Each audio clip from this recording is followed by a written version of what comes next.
Men's Health Month just kicked off with the start of June, and a new survey finds nearly a third of men don't think they need preventative health screenings.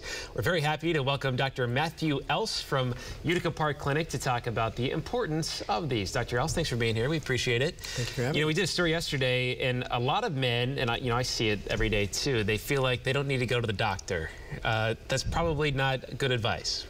When should somebody go see a doctor, just if, a healthy man? Yeah, so I can't say that I disagree, as I don't tend to see as many men as I do women coming into my office, but really anybody should be coming into the office from when you're a kid all the way through your adult. It's good to establish with a doctor. If you get sick, you can go see the same person, and then they can stick with you throughout your age to find the different things that are recommended depending on how many birthdays you've had. So, would you say maybe a yearly physical, even somebody my age or all ages really? Yeah, so I would say the younger ages you could probably get away with a little less frequent, but I typically like to see people at least once a year just to check on them, see how things are doing, and if you have insurance, your insurance is paying for it, then you should take advantage of that. Yeah, maybe some blood work and stuff too. What are some of the leading health issues specifically for men?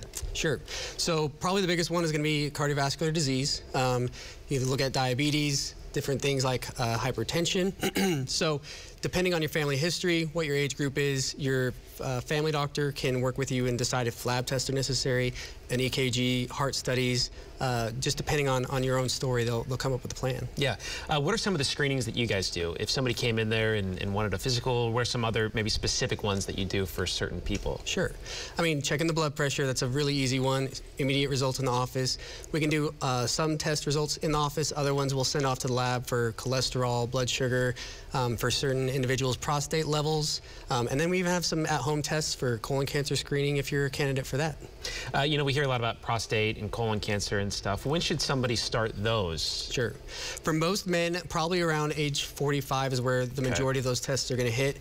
Depending on family history, it might be somewhat earlier than that, but I would probably try to get in no later than 45 for the majority of those. Yeah, and it's probably really important to know your family history as well, because certain people may be more prone to certain diseases. Is that right? That's right, yeah. Okay, gotcha. And then when should screenings begin just for physicals? Like you mentioned, maybe younger people may not need to go as frequently, but when should the screenings begin? So in our 20s, we start to see some things kind of pop up. So if you get a good screening every so often in your 20s, and then as you have more birthdays, you're going to be needing to come into the office more often. And really just, I don't mind seeing people once a year, even if it's just to say hi and just make sure that they're staying in good health. All right, probably a good reminder I should get a physical, so I'll do that. All right, Dr. Else, we appreciate it. Thanks so much. Thank you.